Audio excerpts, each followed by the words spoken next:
Hello and नमस्कार। स्वागत है आपका लीगल हेल्प इन हिंदी के यूट्यूब चैनल में। पिछले वीडियो में हमने आईपीसी के चैप्टर 1 के बारे में चर्चा की थी। आज हम बात करेंगे आईपीसी के चैप्टर 2 के बारे में। यदि आपने चैप्टर 1 नहीं देखा तो उसकी लिंक वीडियो के डिस्क्रिप्शन में नीचे दी गई है, जिससे आप उसे देख सकते हैं। चलिए शुरू करते हैं। जल्दी से अपना बेयर एक्ट ओपन कर लीजिए ताकि हम बेयर एक्ट के साथ साथ इसे पढ़ें, ताकि समझने में आसानी होगी। चैप्टर 2 आपको बताता है कि जो जो चीज़ें मैं आपको बताने वाला हूँ वही इस संहिता में आगे काम आएगी। साधारण स्पष्टीकरण यही बताता है। सेक्शन 6 कहता है कि एक बार जो एक्सेप्शन दे दिया है वो ऑलवेज एक्सेप्शन रहेगा। दूसरी ओर सेक्शन 7 कहता है कि एक बार किसी को एक्सप्लेन कर दिया है तो वो उसी रूप में आपको समझना पड़ेगा। एक बार फिर से देखिए, सेक्शन 6 कहता है कि आपको हमने चैप्टर 4 दे दिया है। अब चैप्टर 4 क्या कहता है कि चैप्टर 4 के दायरे में जो आएगा वो ऑफेंस नहीं होगा। क्लियर है? एग्जाम्पल, सेक्शन 300 जो कहता है कि मर्डर की डेफिनेशन, और वहाँ मर्डर को डिफाइन किया गया है। वहाँ यह कहीं नहीं कहा गया है कि 7 साल का बच्चा मर्डर नहीं कर सकता या 7 से 12 साल का बच्चा ये नहीं कर सकता। क्यों? क्योंकि सेक्शन 6 ने क्लियर कर दिया है। सेक्शन 6 ने क्लियर कर दिया है कि चैप्टर 4 में जो अपवाद दिए गए हैं वो सारे सेक्शन पर प्रभावी होंगे, उसको डीम करते हुए चलेंगे। नाउ सेक्शन 7 क्या कहता है देखते हैं। एक एक्सप्लेनेशन दे दिया गया है तो वो सभी सेक्शन में साथ साथ पढ़ा जाएगा। हमें बार बार इसे अलग से एक्सप्लेन करने की ज़रूरत नहीं रहेगी। अब ये एक्सेप्शन और एक्सप्लेनेशन किसके लिए होता है? तो सेक्शन 8 कहता है जेंडर के लिए। जेंडर से कौन बनता है? तो सेक्शन 9 कहता है कि नंबर से कौन बनता है? नंबर से बनता है सेक्शन 10 कहता है मैन एंड वुमेन। और मैन और वुमेन से मिलकर कौन बनता है? आपका पर्सन। सेक्शन 11 पर्सन को डिफाइन करता है। और पर्सन से बनती है हमारी सेक्शन 12 पब्लिक। और पब्लिक पर पहले कौन राज करता था? पब्लिक पर पहले क्वीन राज करती थी, तो सेक्शन 13 क्वीन। अब क्वीन क्या थी?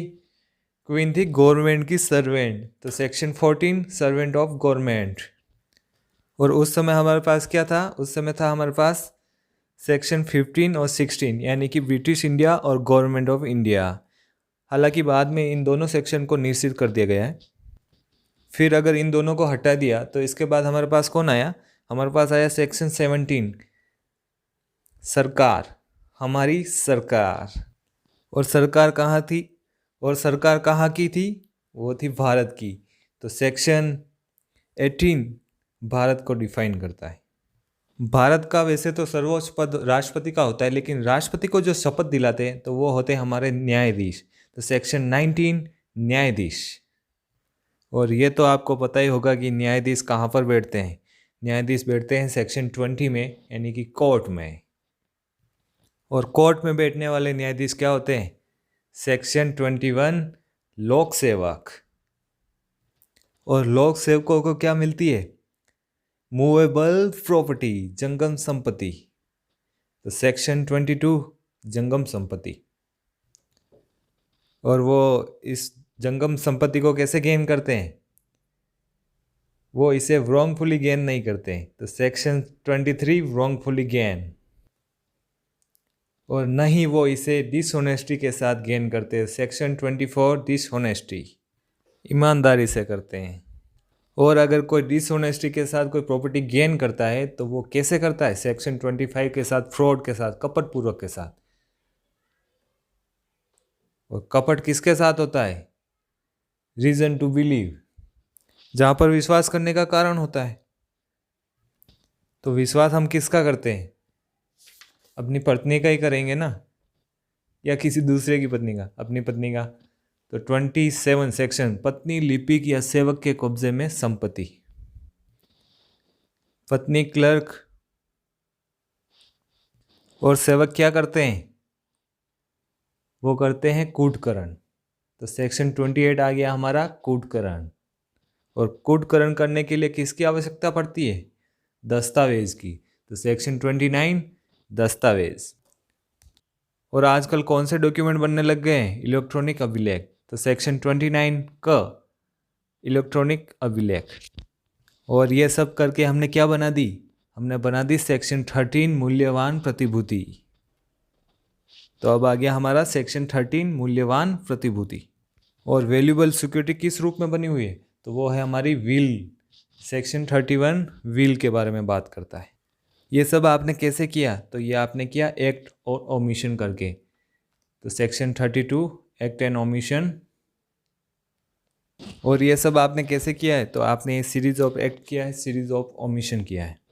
और ये सब काम आपने कैसे किया है? तो आपने ये कॉमन इंटेंशन के साथ किया है, सामान्य आशय के साथ किया। तो सेक्शन 34 सामान्य आशय के बारे में बताता है।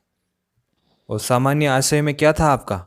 आपका विथ नॉलेज था, आपराधिक ज्ञान के साथ आपने ये एक्ट किया है। तो सेक्शन 35 आपराधिक ज्ञान के बारे में बात कर।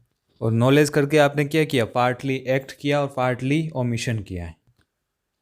तो सेक्शन 36 अंशतः कार्य द्वारा और अंशतः लोभ द्वारा कारित परिणाम के बारे में बताता है।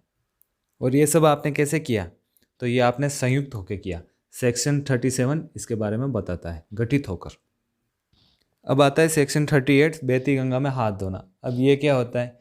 मान लीजिए कि दो जने आपस में लड़ रहे हैं, ए और बी आपस में लड़ रहे हैं, और ए के हाथ में आपने तलवार थमा दी और उसने हत्या कर दी। फिर आपने उसमें बहती गंगा में हाथ धो दिए, तो आप पर भी हत्या का मुकदमा चलेगा। अब ये सारा काम आपने कैसे किया? तो ये आपने अपनी स्वेच्छा से किया। तो अब आता है सेक्शन 39 स्वेच्छा। स्वेच्छा से आपने क्या किया? अपराध किया है। तो सेक्शन 14 अपराध के बारे में बताता है। किसने कहा ये ऑफेंस है? तो सेक्शन 41 ने कहा और 42 ने कहा। 41 में विशेष विधि और 42 में स्थानीय विधि। क्या कहता है? कि आपने 43 के अंतर्गत अवैध काम किया है, इल्लीगल काम किया है, और इल्लीगल काम करके आपने किसी को क्षति पहुंचाई है। तो सेक्शन 44 क्षति के बारे में बताता है। अब क्षति मन की हो सकती है, क्षति ख्याति की हो सकती है, क्षति संपत्ति की हो सकती है। और क्षति किसकी होती है? तो वो होती है जीवन की। तो 45 कहता है जीवन। और इंजरी से क्या होती है? तो 46 कहता है कि उसे मृत्यु होती है। Section 46 death. अब सारे मर गए तो बचा कौन? तो बचा जीव जंतु। 47 सेक्शन 47 जीव जंतु। अब इन सारे एनिमल को किससे लेके जाएंगे? तो इससे जलयान से लेके जाएंगे। अब इसे कब और कौन से वर्ष में और कौन से महीने में लेके जाओगे? तो इसको बताता है 49 सेक्शन 49 वर्ष और मास। और ये सब किसने बताया? तो सेक्शन 50 कहता है कि ये सब सेक्शन ने बताया, धारा ने बताया। सेक्शन 50 धारा। 51 कहता है कि अब तुम्हें क्या करना पड़ेगा? अब तुझे शपथ लेनी पड़ेगी। सेक्शन 51 शपथ के बारे में बताता है। ये सारा काम तूने कैसे किया? तो ये तूने ओथ पे किया। तो फिर सेक्शन 51 ओथ। और ये सारा काम मैंने या आपने गुड फेथ में किया, सद्भावना पूर्वक किया है। तो सेक्शन 52 सद्भावना पूर्वक। 52 का संश्रय के बारे में बताता है। अब मुझे संश्रय दे दीजिए। तो ये था आपका चैप्टर 2। यदि आप चैनल पर नए हैं तो चैनल को सब्सक्राइब जरूर कर दें, जिससे कानून की नई नई जानकारी आपको समय समय पर मिलती रहे। धन्यवाद।